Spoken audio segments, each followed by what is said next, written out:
Halo, selamat sore Heartland semuanya. Kembali lagi nih bersama saya Lutfianto PB Handoko, host yang akan senantiasa nemeni Heartland semuanya. Tentunya di sini saya nggak sendirian. Saya ada beberapa narasumber kece-kece untuk berdiskusi seputar tema pada hari ini. Temanya apa sih? Jadi temanya kita adalah melawan candu sosial media. Ini hal yang sering sekali ya kita dengarkan. Karena di sisi lain sosial media memberikan impact positif ya untuk entertain, untuk kita hiburan ya. Tapi ada dampak negatifnya nanti coba kita bahas sejauh mana dampak negatifnya. Dan seperti biasa di acara Satu Hati, hatinya kita, ada dari dukungan oleh Aku Pintar. Di sini ada Kak Muhammad Abian Asidiki. Halo, selamat Halo, sore. selamat sore Kak Febri. Selamat sore Panggilannya Kak. siapa nih? Abian, Sidik? Abian aja. Abian. Abian, Ya. oke. Abian masih apa nih? Kuliah atau magang atau apa nih? Kalau Abian ini sekarang kuliah semester 6 Kak. Semester 6. Ya. Di kampus mana, Abian? Di Universitas Pendidikan Indonesia di Bandung. Oh, UPI. Ya, Oke. UPI. Jurusan apa, Abian? Pendidikan Bahasa dan Sastra Indonesia Kak. Oke, guru bahasa Indonesia nih calonnya. Insya Allah. Amin, amin, amin. Dan seperti biasa juga, acara hari ini kita didukung oleh Personal Growth, Counseling and People Development. Ada Kak Gita Belinda, MPSI, Psikolog Klinis. Selamat sore, Kak Gita. Halo, selamat sore Kak Febri. Betul ya, Kak Gita atau Kak Maria nih panggilannya? Betul Kak Gita aja. Gita aja, oke.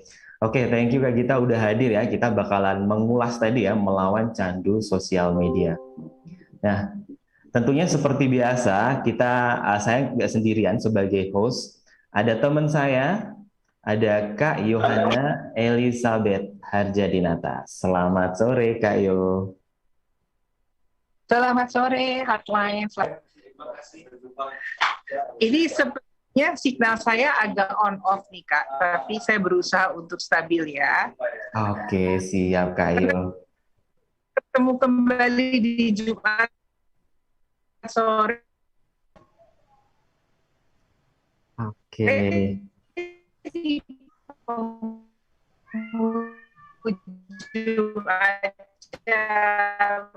Minggu ke akhir ya, nggak terasa ya, cepet sekali ya umur kita.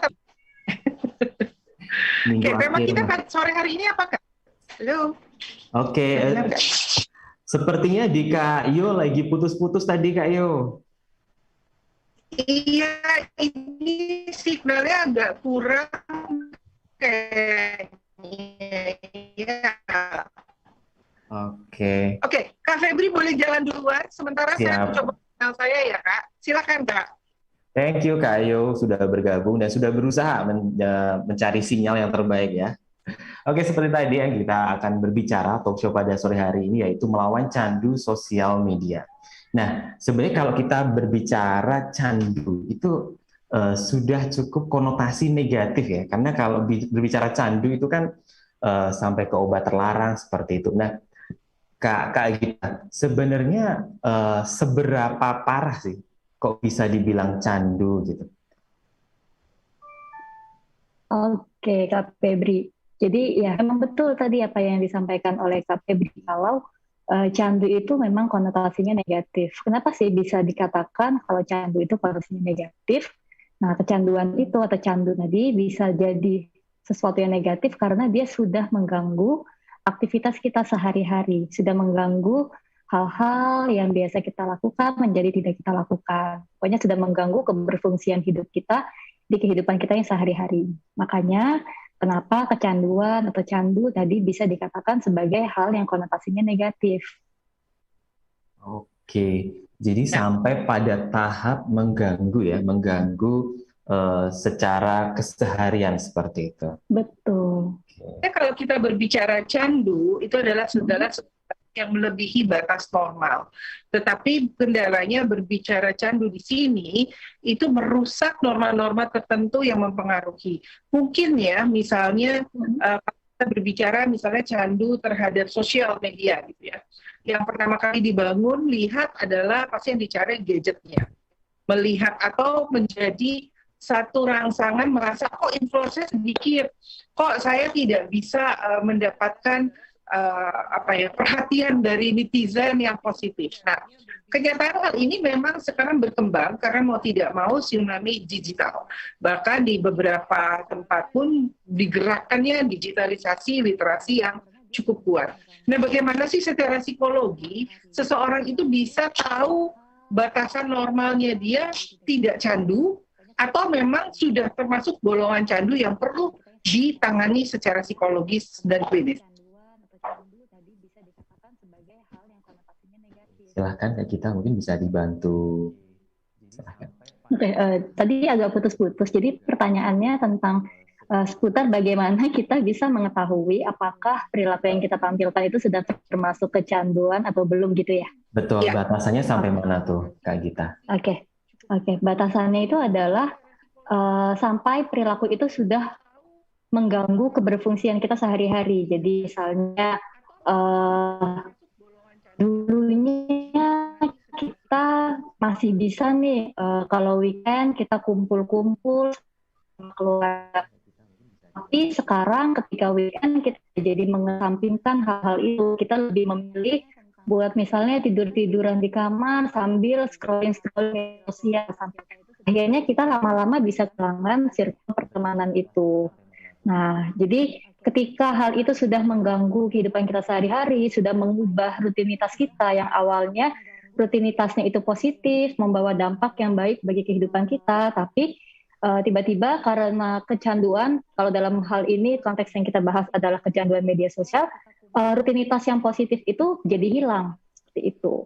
Lalu misalnya juga kalau kita jadi sampai membandingkan diri kita sama orang-orang yang ada di sekitar kita. Seperti yang kita tahu, kalau di media sosial itu kan banyak sekali orang yang akan share informasi tentang apa yang mereka lakukan sehari-hari, bagaimana pencapaian mereka. Nah, terlalu sering buka media sosial hingga membuat kita kecanduan, itu lama-lama bisa membuat kita membandingkan diri sama orang tersebut. Nah, jadi ketika kita udah mulai sering bandingin diri kita sama orang lain, lalu lama-lama kita merasa kalau kita tuh selalu aja ada kurangnya dibandingkan orang-orang itu.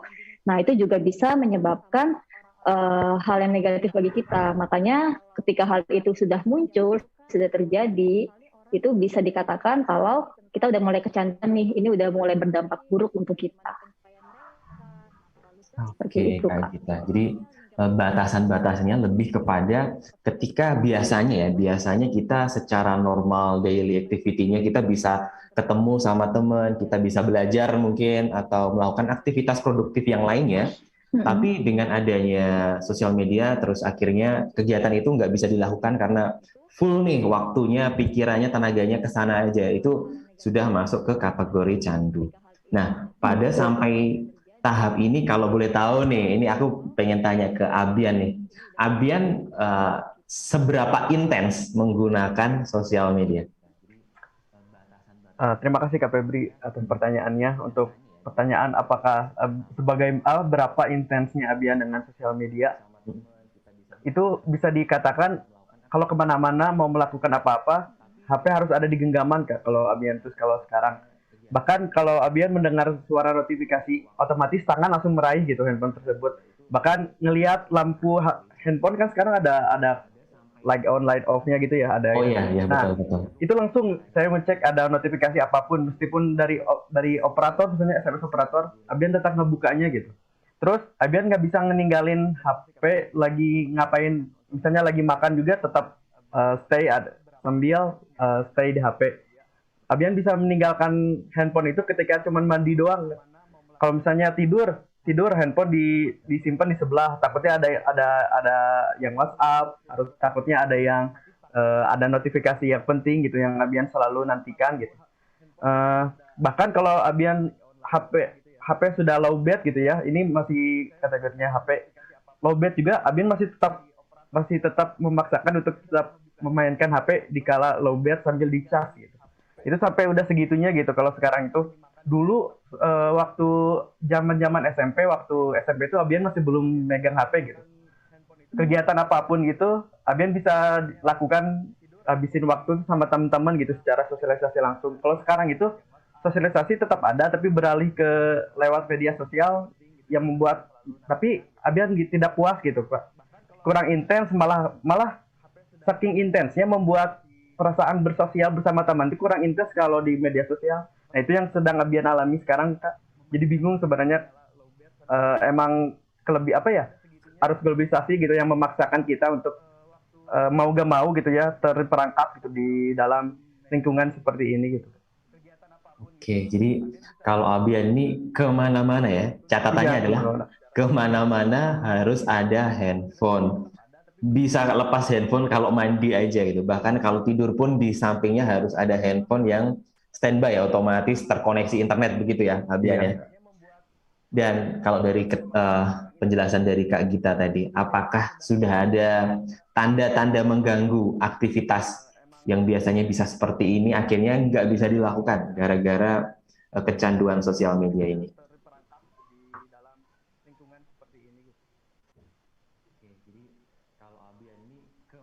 Halo, Abian? Oh, iya, oh iya. Tadi apakah ada aktivitas yang mengganggu gitu ya? Ya, ya akhirnya terganggu karena saking apa ya tertariknya, saking seringnya di sosial media aja gitu. Akhirnya beberapa hal yang harus dikerjakan tapi akhirnya terbengkalai seperti itu. Yang paling terasa itu apalagi di zaman sekarang Abian lagi berkuliah itu adalah banyaknya membuang waktu dengan bermain gadget yang menyebabkan tidak terselesaikannya tugas-tugas kuliah gitu. Apalagi kemarin ya Abian salah satu peserta magang di Aku Pintar juga kan udah ada tugas dari magang, tugas dari perkuliahan itu sebenarnya masih bisa terakumulasikan untuk bisa selesai gitu semuanya. Tapi karena terlalu candu gitu di media sosial, Abian jadi menunda-nunda gitu mengerjakan tugas itu dan akhirnya Abian mengorbankan waktu tidur gitu atau jadi intinya bergadang gitu demi bertugas. Padahal dalam waktu senggang itu kalau misalnya Abian diniatkan untuk mengerjakan tugas itu bisa, tapi teralihkan oleh bermain media sosial. Kalau misalnya bertugas, kalau menugas itu paling maksimal 30 menit sampai 1 jam gitu ya Abian baru istirahat atau berhenti. Kalau media sosial itu bisa sampai 2 sampai 3 jam itu nggak kerasa capek, mata nggak kerasa perih, beda dengan bertugas. Itu aja sih Kak yang mungkin aktivitas yang paling berpengaruh di kehidupan Abian dari kecanduan media sosial. Ya, kalau mendengar cerita dari Abian ini sebetulnya salah satu gambaran ya dari banyaknya yang usianya mungkin tidak anak remaja saja, bahkan orang tua pun sama seperti Abian. Jadi mungkin kalau ketinggalan gadget itu lebih khawatir daripada ketinggalan pasangan kali ya, atau ketinggalan buku sekolah atau buku kuliah. Nah ini kenyataannya. Nah Kak Gita, secara neuro ya, secara otak gitu ya, itu kan sudah merekam, ada satu habitat yang terekam bagaimana adanya adiksi atau keterkaitan yang kita bilang akhirnya menjadi candu. Apakah hal-hal ini juga yang memerlukan kita kembali mengingatkan supaya tidak sampai kecanduan, dan apakah mereka perlu, karena gini, dalam psikolog juga ada psikiatris ini pakai obat-obatan ya, jadi ada rasa kecanduan yang setahu saya obat ini mengatur saraf di otak untuk bisa relaksasi gitu ya, untuk tidak adanya kecanduan tersebut. Nah, sejauh apa sih seorang psikolog akan mentransfer kliennya ke klinik gitu ya, ke psikiatris, atau sebaliknya psikiatris akan mentransfer ke psikolog. Melihat kasusnya Abian ini menurut saya gitu ya, ini agak-agak ekstrim juga, dan saya yakin ini hanya representatif. Karena banyak sekali di Indonesia yang lebih dari Abian sebetulnya. Oke, Kak Iyo. Jadi memang psikolog sama psikiater itu bisa sama-sama menangani masalah adiksi ini. Tapi memang seperti yang tadi Kak Iyo sampaikan, kalau seorang psikiater itu dia bisa memberikan obat, tapi kalau psikolog itu tidak memberikan obat. Jadi yang biasanya akan dilakukan psikolog adalah kita melakukan Seperti modifikasi perilaku terlebih dahulu. Jadi biasanya psikolog dan kliennya yang mengalami kecanduan, mengalami adiksi itu akan menentukan dulu sebaiknya dalam waktu 1 hari idealnya klien ini menggunakan gadget itu berapa lama. Jadi kita menentukan tujuannya dulu, jangan sampai melebihi batas waktu ideal. Kalau yang saya baca sih dari internet tadi, seseorang itu bisa dikatakan mengalami kecanduan kalau dia bisa menggunakan gadget untuk scrolling segala macam itu sampai 6 jam sehari. Untuk main games juga termasuk ya. Nah, jadi kita akan coba untuk melakukan modifikasi dulu. Jadi dalam 1 hari jangan sampai melebihi waktu itu. Biasanya kan kalau langsung main games misalnya 6 jam atau main Instagram 6 jam itu kan juga tidak baik. Biasanya kita akan pecah dulu jadi beberapa bagian.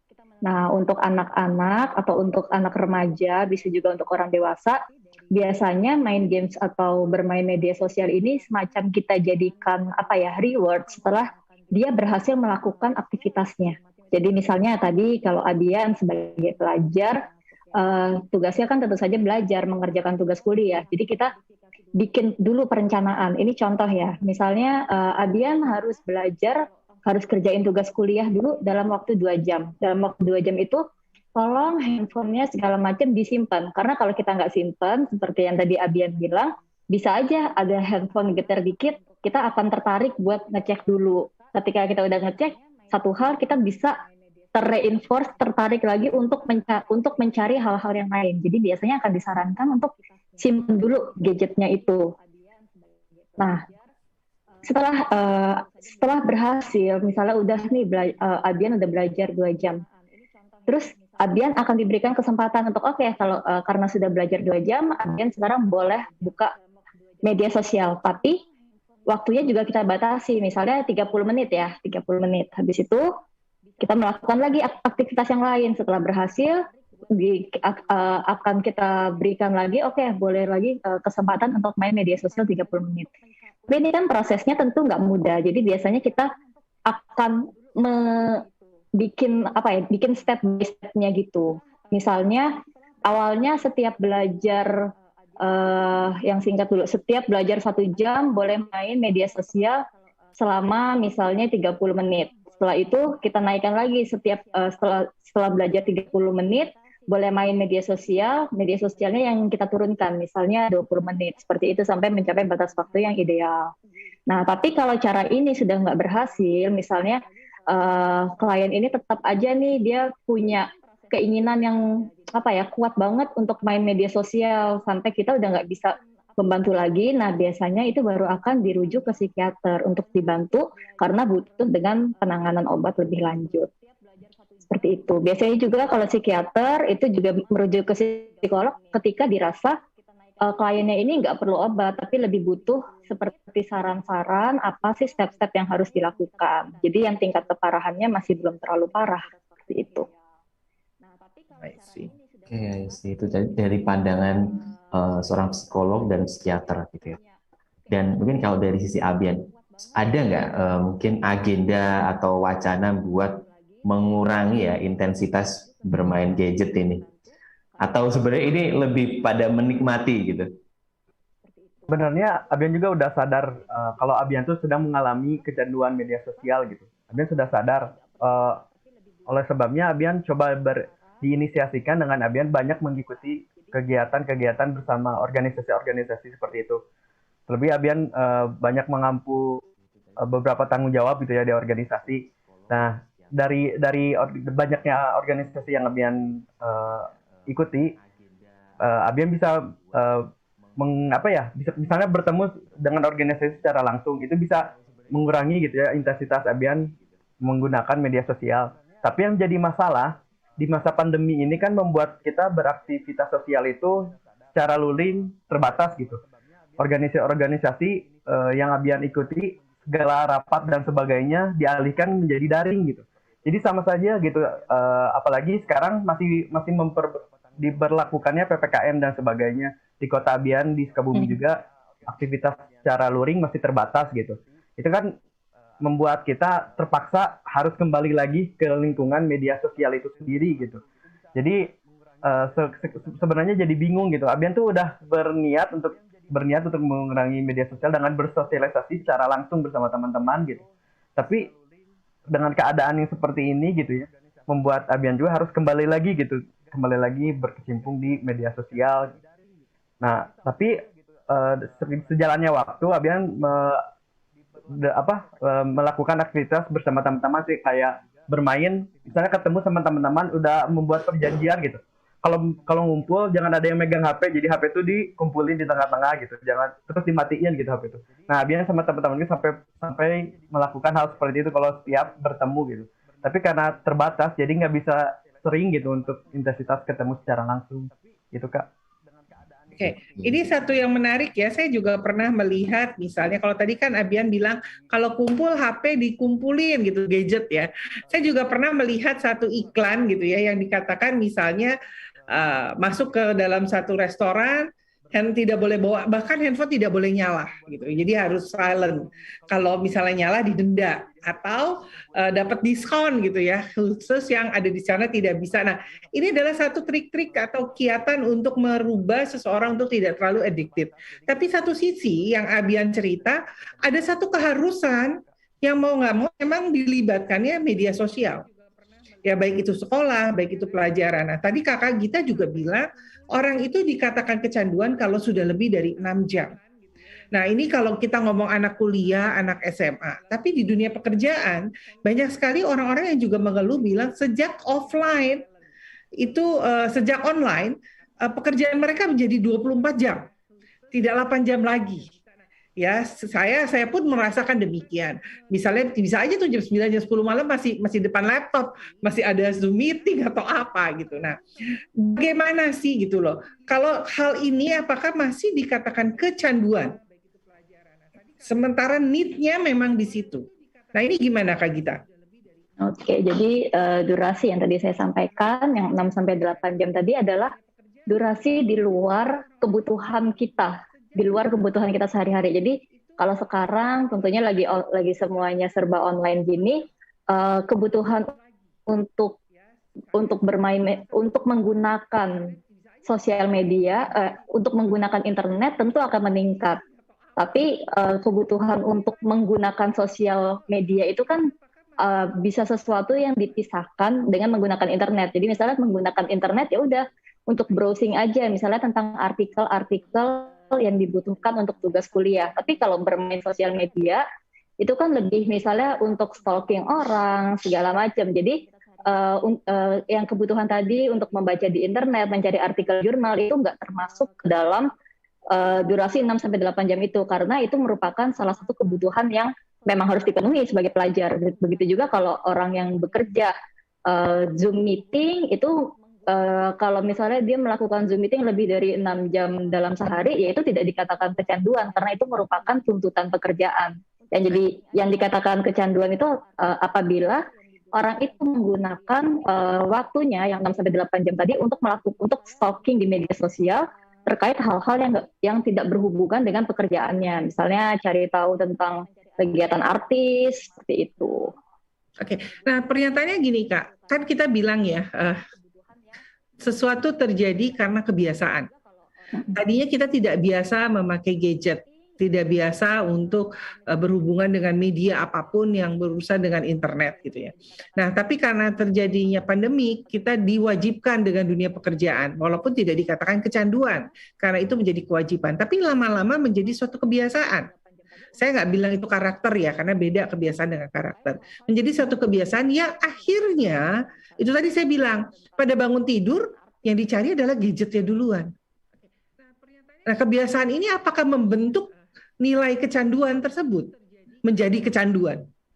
Tadinya kita tidak biasa memakai gadget, tidak biasa untuk kalau dilakukan secara terus-menerus, bisa Kak, ada kemungkinan seperti itu. Tapi balik lagi, kita kembali lagi ke apa sih kebutuhan kita. Misalnya tadi bangun tidur untuk ngecek HP, untuk melihat kalau misalnya untuk melihat jadwal yang akan kita lakukan di hari ini. Itu kan tidak masuk ke dalam bentuk kecanduan. Jadi kita sudah harus bisa membedakan apa sih hal-hal yang sebenarnya merupakan kebutuhan kita dan mana yang sebenarnya bukan merupakan kebutuhan utama kita, seperti itu. Jadi kalau misalnya tiap bangun tidur kita memang buka Instagram untuk cari info tentang apa yang dilakukan teman-teman kita, yaitu udah termasuk sebagai kecanduan yang mana kalau kita itu sudah merupakan kecanduan yang mana kalau kita lakukan terus-menerus setiap hari, lama-lama jadi kebiasaan yang menetap pada kita.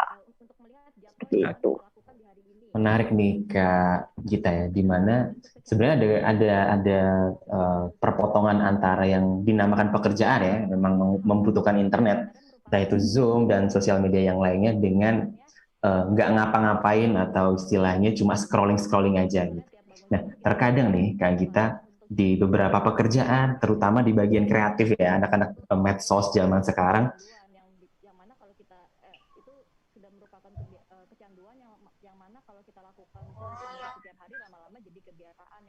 terputus ya, Kak Febri. Iya, Kak Febri terputus sepertinya.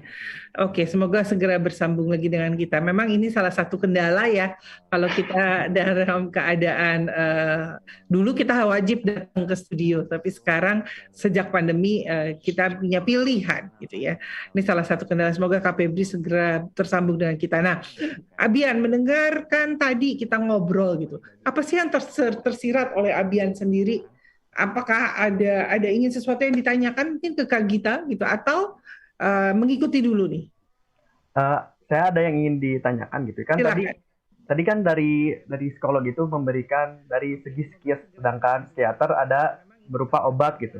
Terus kan kecanduan media sosial itu banyak terjadi gitu. Sampai Abian baca di internet itu ada yang memasukkan bahwa kecanduan sosial media itu masuk ke daftar diagnostik gangguan mental katanya. Namun itu masih diperdebatkan gitu. Apakah kecanduan media sosial itu termasuk ke dalam kelainan medis? Kalau memang iya, apakah bisa diobati? Kalau diobati kan ada obat berbentuk fisik atau obatnya berbentuk psikis. Ingin tahu gitu. Kalau misalnya obat berbentuk fisik itu nanti efeknya tuh kayak gimana gitu? Berupa kayak gimana? Oke. Mungkin kalau untuk obat, di sini saya kurang kompeten ya untuk menjawabnya, karena di sini saya psikolog itu tidak punya wewenang untuk memberikan obat. Tapi tadi pertanyaan Abian yang pertama, bisa diulangi Abian tentang... Kalau kecanduan media sosial itu sudah termasuk ke kelainan medis atau gangguan mental? Gitu? Disorder ya? Oke. Kalau untuk kelainan medis itu tidak. Karena kecanduan media sosial itu kan terbentuknya dari perilaku yang kita tampilkan sehari-hari. Jadi bukan merupakan sesuatu yang dibawa. Bukan dari lahir kamu udah akan mengalami gangguan, akan mengalami kecanduan sosial. Beda dengan masalah medis, misalnya asma. Itu bisa aja dari lahir memang kamu nanti bisa mengalami asma. Tapi kalau kecanduan sosial itu tidak, karena bentuknya adalah dari perilaku yang kita tampilkan sehari-hari. Gitu. Ya, Kak Febri sudah tersambung lagi dengan kita. Silakan Kak Febri. Sorry banget nih, sepertinya nggak enak ya kalau lagi sayang-sayangnya putus ya. Aduh, ter-PHP-kan oleh jaringan internet. Kita. Oke, itu tadi Kak Gita. Gimana sekarang banyak sekali pekerjaan yang sedang satu WFH, terus kedua dia di bagian kreatif gitu, sehingga memang pekerjaan dia itu memang ngulik sosial media gitu ya, selalu standby di WhatsApp gitu, sehingga bagaimana ya kayak untuk tetap menjaga biar kita itu levelnya pada cukup ini sebatas pekerjaan gitu ya, dan tidak melewati itu sampai ke canduan seperti itu. Oke.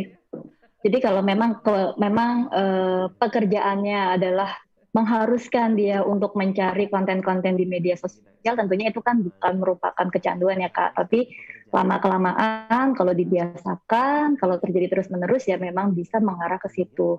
Di sini yang bisa dilakukan adalah kita membatasi antara urusan pekerjaan dengan urusan pribadi kita. Jadi ketika waktunya bekerja, misalnya jam kerja itu jam 8 sampai jam 5, ya oke lah kita mencari informasi-informasi dari media sosial karena berkaitan dengan pekerjaan kita. Tapi setelah melewati jam kerja diusahakan untuk nggak menyentuh lagi pekerjaan itu. Jadi benar-benar dimaksimalkan di waktu kita bekerja. Itu sih saran dari saya.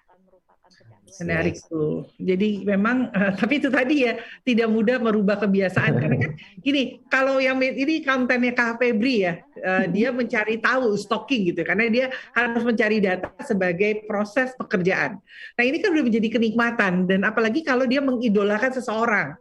Itu kan pasti tuh dicari gitu ya, sampai bangun tidurnya mukanya kayak apa, mau tidur bunyi apa enggak gitu ya. Nah ini emang gak gampang sekali nih Kak Febri. Jadi ya begitulah ya, seru juga ya kita ngomongnya sore hari ini. Nah, prosesnya cukup panjang ya Kak Ayu, karena sudah menjadi kebiasaan sehari-hari nih. Setiap bangun tidur pertama kali yang dicari adalah handphone gitu. Dan seperti Kak Ayu bilang tadi, kita lebih milih ketinggalan dompet gitu ya, atau ketinggalan dokumen-dokumen, buku, catatan daripada ketinggalan handphone atau gadget gitu. Iya. Kak Gita, adakah saran-saran dari Kak Gita bagaimana sih kita bisa membatasi tadi ya dunia pekerjaan dengan kecanduan gitu. Misalnya gini, tadi ya saya tertarik dengan ceritanya Kak Febri nih, yang dimana memang itu adalah pekerjaannya tertarik dengan media sosial. Nah, bagaimana sih kita-kita yang terlibat di dalamnya, gitu ya, supaya bisa ngerem gitu loh. Karena nih otak nih kadang-kadang apa ya, ngomongnya maunya begini, tapi hati beda, nggak sinkron. Otak sama hati tuh suka nggak sinkron tuh. Silakan Kak. Oke, jadi saran saya adalah maksimalkan waktu yang kita miliki untuk bekerja di jam kerja. Jadi ketika waktunya bekerja, ya benar-benar dimaksimalkan itu untuk bekerja. Nah, untuk meminimalisir, biasanya kan habis selesai jam kerja kita masih tetap pengen nih untuk melanjutkan pekerjaan. Jadi otomatis kita akan ngulik lagi itu media sosial.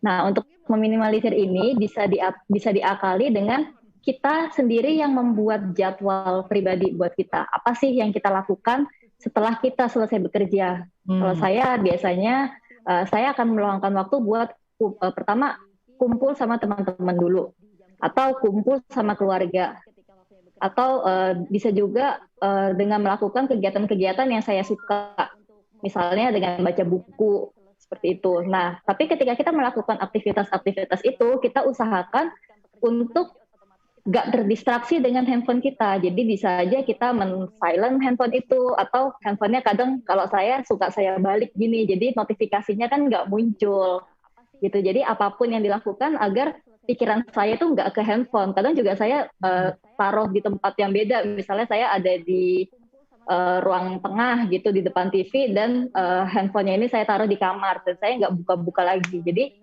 diusahakan biar pikiran kita itu nggak ke handphone itu terus. Itu bisa mengurangi niat kita buat terus-terusan buka sosial media. Seru banget ya Kak Ayu ya. Seru. Banyak belajar kita sore hari ini. Betul banget Kak Ayu, karena memang ini menjadi keseharian dan rutinitas kita seperti itu. Tapi sepertinya Kak Ayu ada yang mau lewat dulu nih kayaknya. Oh iya, saking serunya sampai lupa ya ada yang mau lewat ya. Ada yang mau jeda dulu nih Kak Ayu. Ngomongin nyandu tuh memang susah untuk di-stop Kak Febri. Kecanduan nih gitu. Silakan Headlines yang satu ini kita akan ngobrol bersama-sama lagi. Dan ternyata benar gitu, kesannya benar banget gitu ya, dikatakan misalnya dari narasumber yang terpercaya, tapi pada kenyataannya adalah fake atau palsu gitu. Jadi makanya better yang pertama adalah tahan jempolmu. Kalau dulu mulutmu harimaumu, sekarang jempolmu bisa menjadi harimaumu gitu kan. Nah ini yang perlu sekali. Dan ngomong-ngomong nahan jempol, ini juga adalah salah satu sifat kecanduan yang sering terjadi di media sosial Kak Febri. Iya kan? Ketika ada berita panas dikit, langsung dikomentari gitu ya, tanpa validasi gitu ya kan. Betul. Karena gini, saya baru aja selesai meeting, baru banget gitu ya, dengan teman-teman yang berhubungan dengan digitalisasi. Kita pernah dengar Indonesia dikatakan statement adalah salah satu negara yang sangat tidak ramah di dunia media sosial, gitu. Masih ingat lah ya. Nah ini dikeluarkan datanya ini oleh satu perusahaan besar dunia yang bukan dari Indonesia. yang bukan dari Indonesia, yang bahasanya tentu butuh bahasa Indonesia. Sehingga kalau dia translate, itu terkesannya jadi tidak ramah. Padahal banyak sekali di kita-kita ini yang belum bisa membedakan mana yang konsumsi publik, mana yang konsumsi kelompok. Di dalam konsumsi kelompok, kita bisa bercanda, sorry to say gitu ya. Misalnya nih, ini kebetulan orang Bandung gitu ya, orang Sukabumi. Kalau ngomong anjing itu kan biasa aja, bener nggak kalau sama teman? Ya. Iya kan? Tapi kalau tidak sama teman, itu terkesan kata yang kasar. Dan itu kalau sudah ditranslate, kesannya kasar banget gitu. Ya, nah ini hal-hal yang memang sebetulnya perlu sekali kita literasi digital ini terus dikembangkan. Nah, berbicara terus dikembangkan, nah balik lagi nih ngomong kecanduan media sosial.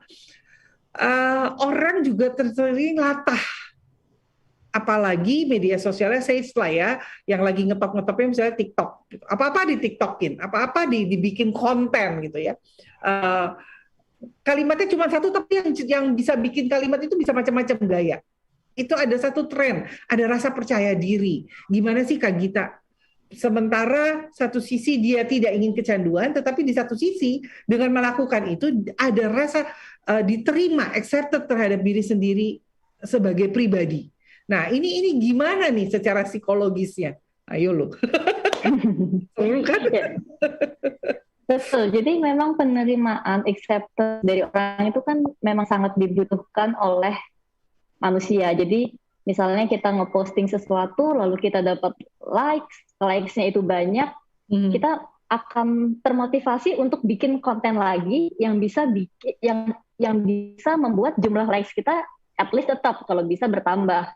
Ya. Nah, jadi di sini yang bisa dilakukan adalah selama hal itu positif, itu nggak apa-apa buat dilakukan. Yang dimaksud positif ini contohnya untuk mengedukasi masyarakat, untuk mengedukasi orang-orang yang ada di sekitar, bukan yang sifatnya seperti menjatuhkan atau memberitakan hal-hal yang kita sendiri masih belum yakin kebenarannya. Jadi kalau memang kita memiliki kalau kita merasa dengan memposting sesuatu itu kita diterima oleh orang lain, lakukanlah, tapi postinglah hal-hal yang positif, hal-hal yang sifatnya mengedukasi, yang menghibur juga boleh. Jangan posting hal-hal yang kita sendiri belum yakin kebenarannya atau hal-hal yang justru menjatuhkan orang lain.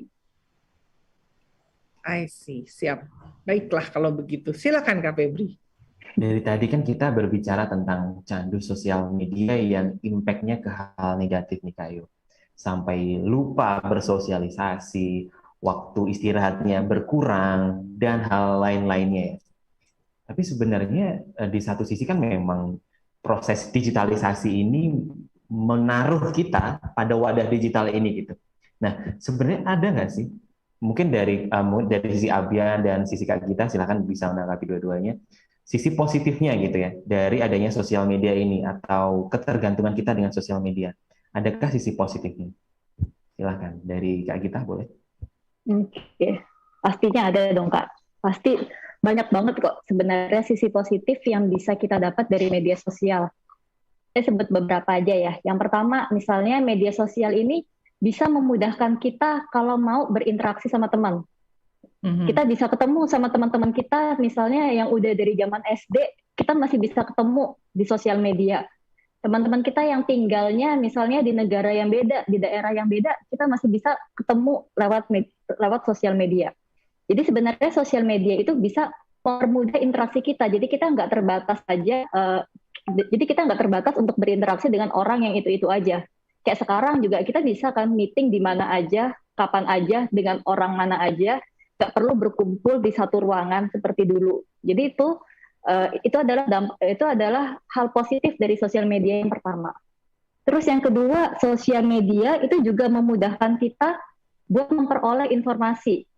Misalnya kalau lagi kuliah, kita nggak perlu lagi nih seperti zaman-zaman mungkin papa dan mama kita yang kalau mau mencari sumber harus pergi ke perpustakaan, baca buku, lalu diketik. Kita bisa buka internet, lalu baca sumber dari situ yang mana lebih hemat waktu, hemat tenaga, terus kita bisa tulis sendiri dengan kata-kata kita.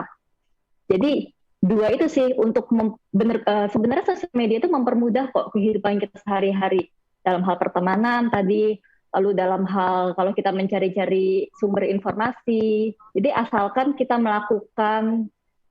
browsing hal-hal yang memang kita butuhkan dan kita juga menggunakan informasi itu secara bertanggung jawab, sebenarnya sosial media itu dampak positifnya juga banyak. Setuju. Selalu ada hal positifnya juga ya di setiap hal gitu. Betul. Setuju. Nah, gimana Abian? Ada nggak yang pengen ditanyakan lagi? Mungkin Abian mau tadi menjawab yang dari KPMG gitu, dampak positif yang selain yang tadi dari Kak Maria gitu, yang Abian dapatkan dari media sosial gitu. Kalau Abian sendiri itu, media sosial menurut Abian bisa menjadi sarana mengekspresikan diri gitu. Di saat misalnya di lingkungan nyata gitu ya, secara offline gitu, Abian susah gitu untuk mengekspresikan diri gitu. Media sosial itu menjadi wadah gitu yang bisa menampung ekspresi Abian dengan leluasa gitu, tanpa ada batasan dan juga tanpa rasa malu gitu. Selain itu juga media sosial bagi Abian memiliki dampak positif, yaitu bisa mendapatkan keterampilan baru gitu dari Abian sendiri. Misalnya ya, Abian itu ingin mempelajari, misalnya belajar gitar dan lain-lain. Itu tuh bisa didapatkan dari media sosial. Sekarang itu mudah kan ya, dari tutorial di YouTube dan sebagainya, itu membuat kita bisa mendapatkan keterampilan baru gitu. Lebih lagi, media sosial itu menjadi tempat yang menyenangkan, yang membuat ketika Abian misalnya mempunyai rasa galau gitu ya. Nah, media sosial itu bisa jadi pelipur lara, apalagi game gitu ya. Game itu bisa membuat Abian lupa dengan masalah yang Abian hadapi, dan juga bisa diakhiri dengan Abian tuh bisa berdamai dengan masalah itu sendiri gitu, karena dengan dibantunya dimanjakan oleh media sosial dan juga game. Mungkin itu dampak positifnya Abian. Abian agak menarik statement Abian yang menyatakan games itu bisa mengalihkan masalah, tapi perlu diingatkan juga buat hotline itu hanyalah sesaat, karena pada akhirnya selesai main games, masalah Anda akan tetap di situ gitu loh. Jadi buat saya memang balik lagi bagaimana konten media ini mempengaruhi kita dalam hal yang positif, tapi bukan berarti terpancing dalam kondisi yang tanda kutip terkesan positif, tapi sebetulnya akhirnya membawa kita jauh lebih turun lagi gitu ya Kak Gita ya. Betul. Jadi main games itu ya memang ketika kita main games kita ngerasa senang, masalahnya hilang. Tapi seperti yang Kak Yohana tadi bilang, setelah kita selesai main games ya masalahnya itu tetap ada. Masalah kan memang nggak akan hilang kalau kita nggak berusaha buat menyelesaikannya.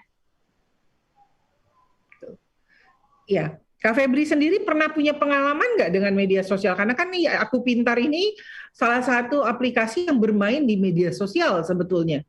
Makanya mungkin tadi Kak Febri bertanya kalau pekerjaannya itu related dengan media sosial. Sementara Aku Pintar memang memanfaatkan media sosial untuk mengedukasi. Itu salah satu hal yang positif. Nah, ada nggak sih pengalaman yang bisa di-share di sini? Oke, Kak Ayu. Jadi kalau dari sisi Aku Pintar sendiri, karena kita platform digital ya, Kak Ayu ya.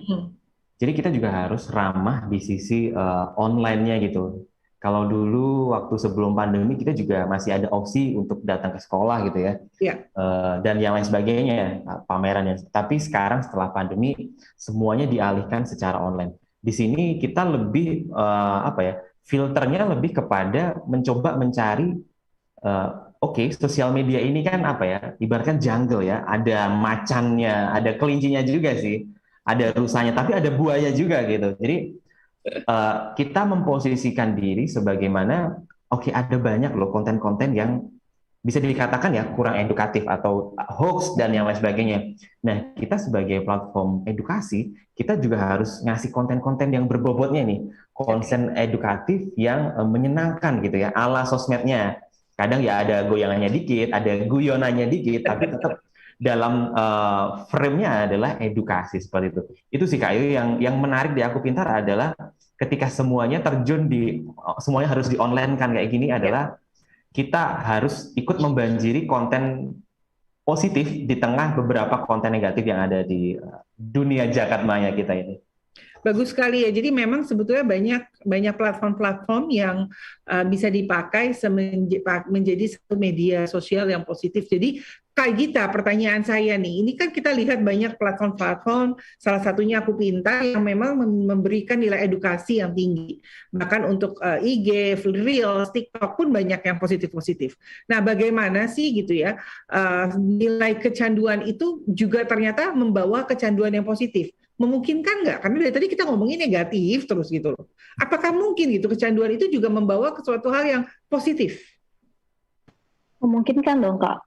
Contohnya tadi seperti yang dilakukan di Aku Pintar. Aku Pintar kan membagikan konten-konten yang positif. Jadi ketika dia terus-menerus membagikan konten yang positif, ya itu adalah salah satu bentuk, sebenarnya bukan kecanduan ya, tapi salah satu bentuk hal positif yang bisa dibagikan kepada masyarakat, dan itu nggak termasuk ke dalam kecanduan. Tapi mungkin karena dilakukan terus-menerus, orang mengiranya itu sebagai suatu kecanduan, padahal bukan. Dan dengan membagikan konten-konten yang positif terus-menerus, ya itu kan juga merupakan bentuk nyata dari hal-hal yang bisa dilakukan dengan kita memanfaatkan sosial media saat ini. I see. Jadi kecanduan hal positif memungkinkan banget intinya gitu ya. Oke. Betul banget. Bahkan kalau kita lihat konteksnya sekarang nih Kak Yo.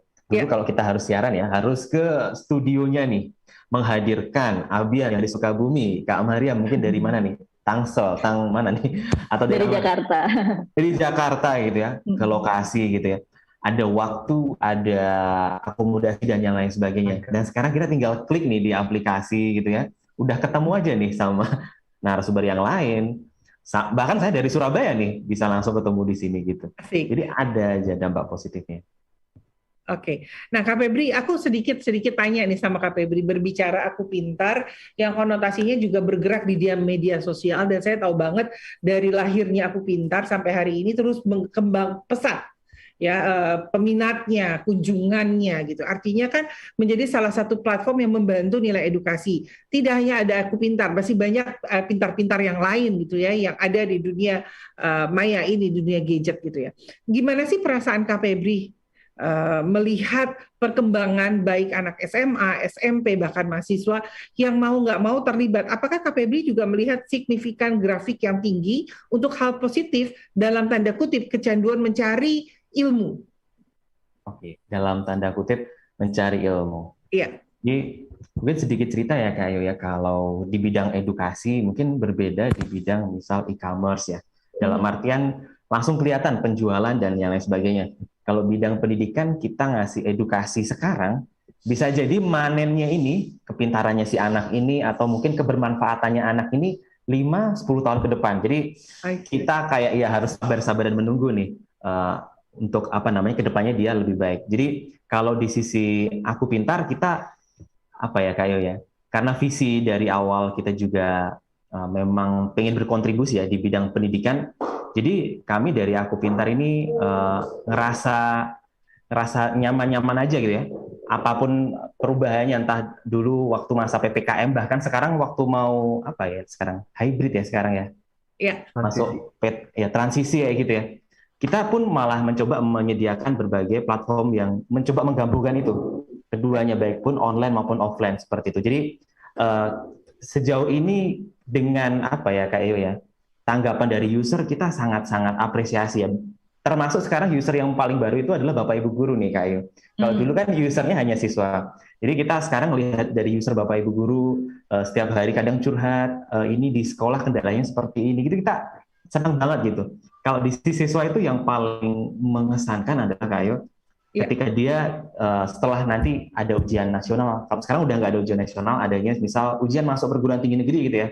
Biasanya kadang setelah ujiannya selesai, terus udah pengumuman, kadang nge-DM ke Aku Pintar, terima kasih Aku Pintar, aku sekarang udah ini loh, udah lolos di kampus impianku. Itu tuh kayak Abian juga kayak itu Kak.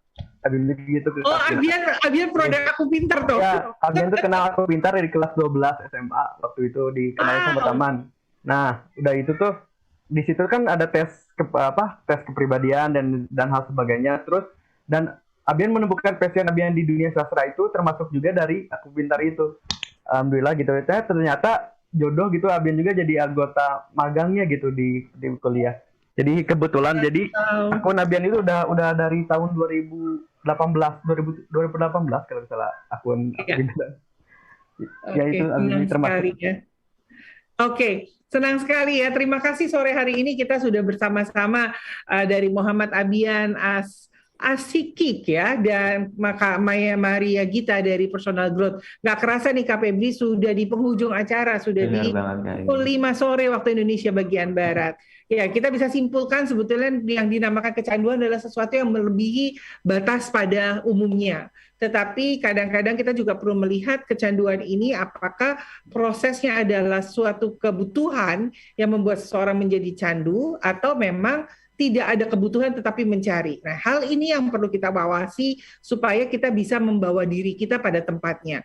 Apakah perlu percaya diri? Perlu, tetapi tidak perlu percaya diri itu didapatkan melalui media sosial tentunya ya Kak Gita ya.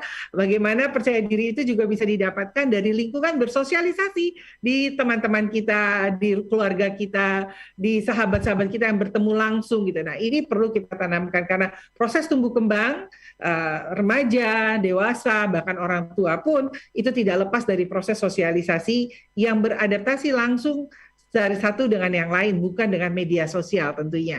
Oke, tanpa terasa sudah 1 jam, kita akan ketemu minggu mendatang. Terima kasih buat Kak Maria Gita.